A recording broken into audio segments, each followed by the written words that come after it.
Hello everyone, thank you for showing immense love to my YouTube videos and my Telegram channel. You can also follow me on Telegram. My channel's name is Legal Weapon Law CET 2022. आज की video में हम कुछ questions देखेंगे जो legal reasoning से related है and जो भी हमें पीडीएफ में मिलता है हम जस्ट गो थ्रू करेंगे. इससे आपका ब्रेन काफी अलग अलग डायरेक्शंस में थिंक करना स्टार्ट करेगा. लाइक एग्जाम्स में आप you can think in two logics way. Okay, काफी कंफ्यूजिंग क्वेश्चंस होते हैं बट कुछ भी वेस्ट नहीं जाएगा. आप काफी डायरेक्शंस में सोच सकते हो. ठीक है, आज हम स्टार्ट करते हैं. अ confession made in the court should be free and voluntary. ठीक है, आप जो भी कोर्ट में बोल रहे हो फ्री होना चाहिए, किसी के दबाव में नहीं बोलना चाहिए. अ confession made under pressure is a weak type of evidence. ठीक है, आपको अगर बोला गया कि आप कन्फेशन बोलो लेकिन किसी ने आप पे जबरदस्ती की, तो वो आप पे ऐसे भी जबरदस्ती कर सकते हैं कि आप कन्फेस कर लो, आपकी जो भी सजा है वो इतनी इतनी कम हो जाएगी. ठीक है, लेकिन किसे पता कि वो इंसान सच बोल रहा है या झूठ. ठीक है, सो द जो आप भी अपना क्राइम एक्सेप्ट करते हो वो इट शुड बी मेड और said within the free consent. ठीक है, let's see what's the fact given here. Rahul and Amit are good students, they are room partners. Amit becomes friendly with Sumit. ठीक है, अमित जो है यहाँ पे राहुल का रोल नहीं है. ठीक है, Amit becomes friendly with Sumit who is a drug addict. Amit also starts consuming drugs. One day Amit does not have money to buy drugs. He steals and imports watch of Rahul. Rahul complains to the police. Amit is arrested. In the lockup, the police tells Amit that if he confesses, he may be released. ठीक है, यहाँ पे ये चीज पे ध्यान देना है. In the lockup, the police tell Amit that if he confesses, he may be released. मुझे एक बात बताओ, कौन ऐसा क्रिमिनल ऑफेंस करता है और कन्फेस करता है, उसको पुलिस छोड़ दे कि भाई तूने कन्फेस कर लिया तो अच्छा है, तू चला जा. Right, this is not valid. Amit confesses in the court. ठीक है, यहाँ पे आपको ऑप्शंस दिए. Amit is likely to be punished because he confessed in the court and told the truth. ठीक है, यहाँ पे आपको लगेगा अरे ऑप्शन ए ही सही है, आप बाकी का पढ़ोगे ही नहीं, बट ऐसा नहीं करना है. Amit can not be punished because he confessed under the influence of the police. Amit cannot be punished because no one had seen him stealing Rahul's watch. None of the above. ठीक है, इसमें आपको दिया गया था फैक्ट कि जो भी कन्फेशन कोई ले रहा है या कर रहा है तो वो फ्री कंसेंट से होना चाहिए, और ये ऑप्शन सीधे वहां पे मतलब पॉइंट करता है. ठीक है, Amit can not be punished because he confessed under the influence of police. ठीक है, so option will be B. यहाँ पे और डिटेल में दिया गया है कि section 24 of the Indian evidence act clearly states that confession caused by any harm or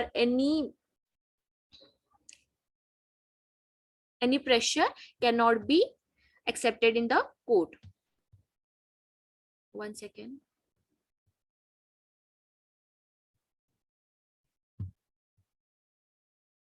next one, यहाँ पे असर्शन दिया है agreements enforceable by law are contract. ठीक है, जो लॉ के अंडर में फॉर्म होते हैं, जो लॉ से जो भी चीजें एकदम क्लियरली एकदम क्रिस्टल क्लियरली मेंशन होती है, फॉलो होती है, दे आर कॉन्ट्रैक्ट.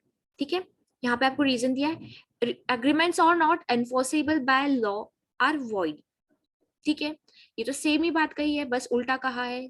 जैसे कि एग्रीमेंट्स एनफोर्सेबल बाय लॉ और कॉन्ट्रैक्ट. ठीक है, और जो एग्रीमेंट्स एनफोर्सेबल नहीं होते हैं लॉ से वो गलत होते हैं. मतलब प्लस भी कहा है माइनस भी कहा है, सेम ही बात है. ठीक है, स्टिल यहाँ पे आप ये सब रीड करोगे ना आप कंफ्यूज हो जाओगे, बट आपको देखना है जो असर्शन में कहा है सेम वही रीजन में कहा है क्या. ठीक है, वहां पे नॉट वर्ड यूज होगा बट सेम ही चीज कही है कि आपको वो देखना पड़ेगा. Both A and B, A and R true. A is true, R is false. ठीक है, ये तो मतलब गलती है. A is false, A false हो ही नहीं सकता है क्योंकि वो ऑलरेडी राइट है. Both A and R are false. नहीं, ठीक है, this is clearly pointing out option A and R. ठीक है, यहाँ पे हम उसका रीजन भी देख लेंगे. Both A and R are true according to the section 2G of Indian Contract Act. मैंने कल इंडियन कॉन्ट्रैक्ट एक्ट का वीडियो डाला था जिसमें आपको पूछा गया है कि कॉन्ट्रैक्ट कौन से सेक्शन में आता है, एग्रीमेंट कौन से सेक्शन में आता है, ऑफर कौन से सेक्शन में आता है. लास्ट ईयर इस पे क्वेश्चन आया था. Just go through this video. ठीक है, just go through it. Option A and B are true according to the Section 2G of the Indian Contract Act 1872. An agreement not enforceable by law is said to be void. ठीक है, not enforceable by law is said to be void. ये भी सही है। Section 12 of the Indian constitution says that an agreement enforceable by law is a contract, ये भी सही है, दोनों ही सही है। So the answer is both A and R true. ठीक है, both A and R true. Next we will see, पहले वाले वीडियोस में मैंने शेयर किया था कि सपोज कोई ड्राइवर कार चला रहा है एंड उसका मालिक साथ में बैठा है, और ड्राइवर से कुछ गलती हो जाती है, किसी को कुछ लग जाता है या थोड़ा सा अलग हो जाता है, like he drives so bad कि उसकी वजह से किसी और का एक्सीडेंट हो जाता है या कुछ और हो जाता है। ठीक है, so the driver is liable and the owner of the driver is also liable। ठीक है, यहाँ पे क्वेश्चन हम देख लेते हैं। assertion principal is liable for an act of agent।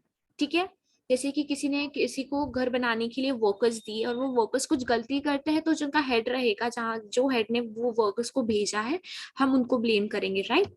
Reason, principal is liable due to principle of vicarious liability.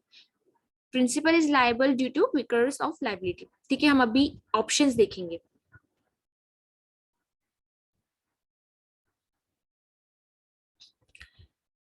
अभी principal is liable for the act of agent, ये भी सही है। Principal is liable due to principle of vicarious liability, उसने ये किया तो वो भी राइट है। बट अभी हम ऑप्शंस रीड करेंगे। Both A and R are false, A तो ऑलरेडी सही है तो ऑप्शन ए तो हो ही नहीं सकता। Both A and R are true, ठीक है, ये दोनों ट्रू है, आगे भी कुछ कहा है। And R is correct explanation of A. ठीक है, यहाँ पे कहा है कि लाइबल तो है, लेकिन क्यों है, ड्यू टू रीजन दिया है। ठीक है, सो हम अभी यहाँ पे बी ऑप्शन को कंसिडर करेंगे। Both A and R true, of course they are true, लेकिन जो डेप्थ में आंसर दिया है, जो डेप्थ में ऑप्शन दिया है, हम उसके लिए जाएंगे। So option D is A is true but R is false. No, both are true, but ज्यादा कैची आंसर है both A and R true and R is the correct explanation of A. Let's see towards the solution. Both A and R true, but R is the correct explanation of the Vickers liability is a form of strict liability that arises under the common law doctrine of agency, respondent, superior, the responsibility of the superior for the acts of their subordinate. ठीक है, ये भी काफी सही था। Let's see next question जो काफी helpful रहेगा लास्ट टाइम में।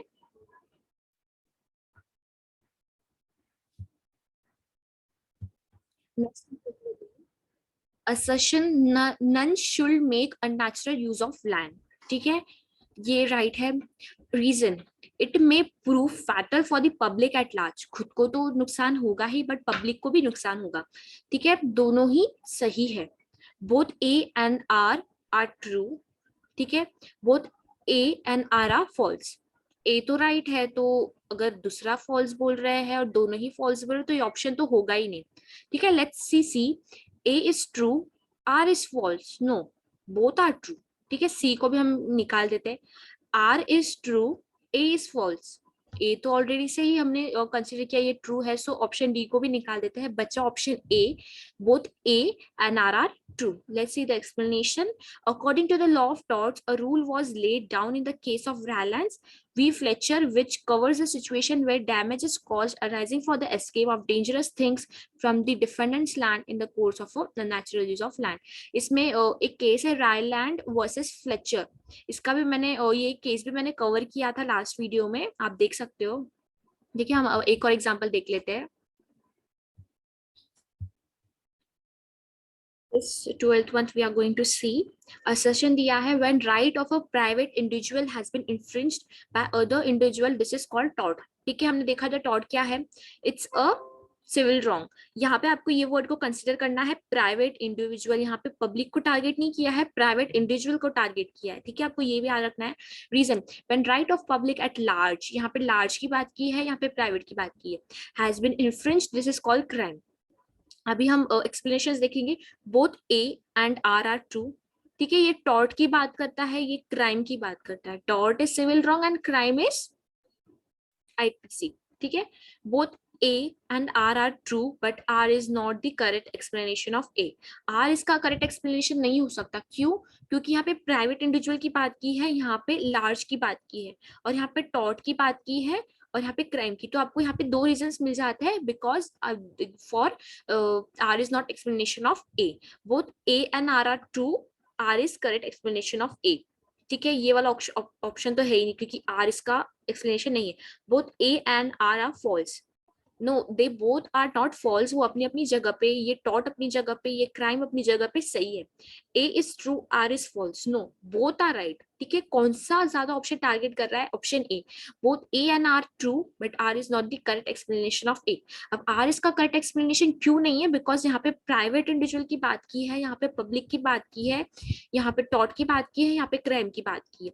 ठीक है, अभी हम कुछ और एग्जांपल्स देखते हैं जो हमें पीडीएफ में मिलते हैं, जो हमें हेल्प करेंगे for exam point of view. ठीक है, हम वो भी देख लेते हैं। आपको कुछ आपको कुछ क्वेश्चंस ऐसे भी आएंगे जो कोर्ट से रिलेटेड होंगे कि फर्स्ट कोर्ट कहाँ पे था, फर्स्ट हाई कोर्ट कहाँ पे था। हम यहाँ पे कुछ क्वेश्चंस देख लेते हैं। Union territory of Andaman and Nicobar islands is with in the jurisdiction of. काफी ट्रिकी क्वेश्चन है, काफी कंफ्यूजिंग भी रहेगा। Calcutta high court. ठीक है, Bombay, Madras and Calcutta high court पे ज्यादा क्वेश्चंस पूछे जा सकते हैं क्योंकि वो स्टार्ट में 3 ही कोर्ट्स थे। ठीक है, the Calcutta high court is the oldest high court in India. ठीक है, जैसे कि मैंने कहा वो 3 ही थे। It has jurisdiction over the state of West Bengal and Union Territory of the Andaman and Nicobar Islands. The 2 circuit benches of Calcutta court are in Port Blair and Jalpaiguri. ठीक है, union territory of Andaman and Nicobar islands is with in the jurisdiction of, ये दोनों का जो union territory है is with in the jurisdiction of Calcutta. Next हम देखते हैं, ये भी काफी अच्छा है। Who was responsible for the introduction of public interest litigation in India? Who was responsible for the introduction? Justice P.N. Bhagwati was responsible for the introduction of public interest litigation. इसे कितना भी करो हमें बार बार रीड करके learn ही करना पड़ेगा। Who is the crisis manager in chief at the political level during emergencies? ठीक है, कौन रिस्पॉन्सिबिलिटी लेता है while national emergencies, and national emergency is mentioned in the article 352। और अभी तक ये नेशनल इमरजेंसी इंडिया में 3 बार हो चुकी है। ठीक है, इसका आंसर है the prime minister of India. ठीक है, प्रेसिडेंट तो जो अंदर जो छोटी छोटी बातें होती है लाइक अपॉइंटमेंट ऑफ जजेस, ठीक है, परमिशंस फॉर लॉ पासिंग, उसके लिए होता है। But prime minister is the head for, like prime minister is at the centre not at the state. तो जो भी सेंटर से रिलेटेड बातें होगी उसकी परमिशन चली जाती है the prime minister of India.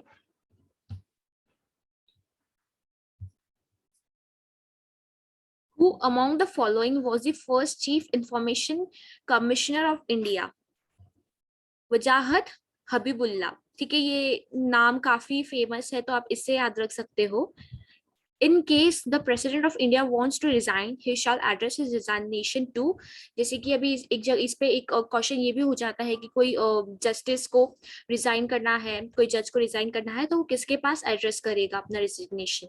So it's the president. Same यहाँ पे क्वेश्चन पूछा गया है, in case the president of India wants to resign, he shall address his resignation to the vice president. ठीक है,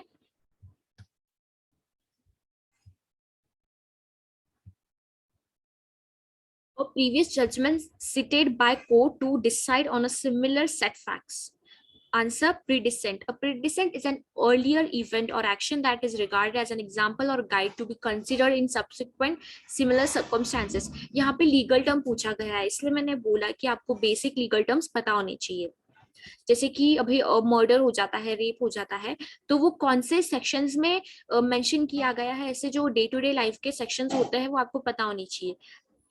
नेक्स्ट हम देख लेते हैं, a written statement in the name of a person by whom it is voluntarily signed and sworn, it is called as affidavit। ठीक है, ये भी लीगल टर्म है।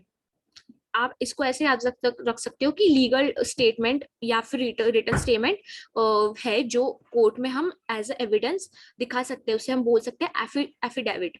ठीक है, नेक्स्ट हम एक और देख लेते हैं।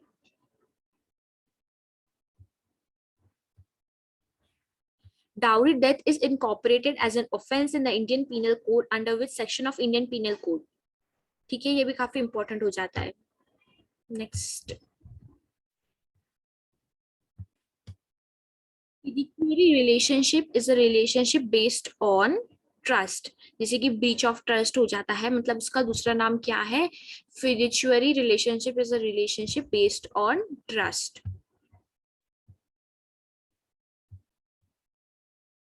नो फॉल्ट लाइबिलिटी मीन्स, ठीक है, नो फॉल्ट लाइबिलिटी मतलब क्या होता है, liability for the damage caused through negligence, liability for damage caused through fault, absolute liability even without any negligence or fault, freedom from liability। ठीक है, fault liability क्या है, जहाँ पे कोई नेग्लिजेंस नहीं हुआ है, जहाँ पे कोई इंटेंशन नहीं था, जहाँ पे कोई फॉल्ट नहीं था, स्टिल वहाँ पे गलती हो जाती है या कुछ हो जाता है, सो उसे हम बोल सकते हैं fault liability. In the law of tort, generally a person is liable for his own wrongfully acts, as one does not incur any liability for the accident by others। ठीक है, खुद की ही गलती की वजह से कुछ हो जाता है, जहाँ पे कुछ मिस्टेक भी नहीं होते, स्टिल कुछ फॉल्ट हो जाता है। फिर ऐसा कुछ क्वेश्चन आया था, result of successful prosecution is called as conviction, ये लीगल टर्म है एक। Conviction is a formal declaration by the verdict of a jury or the decision of a judge in a court of law that someone is guilty of a criminal offense. It's called as conviction. एक question आया था, that is RTI क्या है, ठीक है। RTI एक new act है जो रिसेंट में पास हुआ है, लाइक इतना भी रिसेंट में नहीं, आरटीआई पास हुआ था 2005 में। RTI stands for right to information act, ठीक है, ये काफी इजी है, right to information, right to information. ठीक है, अगर कोई गवर्नमेंट फर्म है, वहां पे उनका जो रेवेन्यू है, वो उनको जो भी गवर्नमेंट ने पैसा दिया है वो कहाँ पे यूज हो रहा है, सैलरीज कहाँ पे यूज हो रही है, अगर कोई गवर्नमेंट फर्म है जिसको कुछ अच्छा काम के लिए अपॉइंट किया गया है, तो उनको जितना रेवेन्यू दिया गया है वो उन्होंने कहाँ कहाँ पे यूज किया है, ठीक है, तो उसका आप उनसे पूरा जो उन्होंने मेंटेन किया है फाइल या जो भी हो, आप वो उनसे मांग सकते हो। उसके लिए कुछ प्रोसीजर होता है जहाँ पे आपको अप्लाई करना पड़ता है, एंड विद इन 10 days और even with in a month आपको वो प्रोवाइड करते हैं। अभी ये एग्रीमेंट का हमने वीडियो मैंने कल ही पोस्ट किया था, इंडियन कॉन्ट्रैक्ट एक्ट, उस पे 2 से 3 लीगल प्रिंसिपल्स आते हैं या टर्म आता है, एंड एग्रीमेंट इज कॉन्ट्रैक्ट, ठीक है।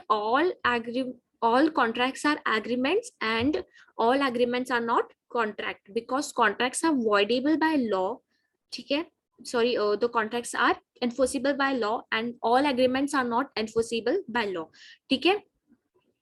एंड कौन से सेक्शन में आता है वो भी आपको याद रखना है, लास्ट स्टेज पे एक क्वेश्चन आया था। ठीक है, आज के लिए बस इतना ही। मैं सेकेंड पार्ट लाने का ट्राई करती हूँ इस पे, और हम और क्वेश्चंस के गो थ्रू करेंगे कि और जैसे कि हमारे डाउट्स क्लियर हो, जितने से ज्यादा जितने क्वेश्चंस हो सके हम उतने प्रैक्टिस करेंगे, ठीक है। And you have to remember this, ठीक है, ये आप ये याद रखना। आज के लिए इतना ही, स्टे ट्यून्ड, बाय बाय।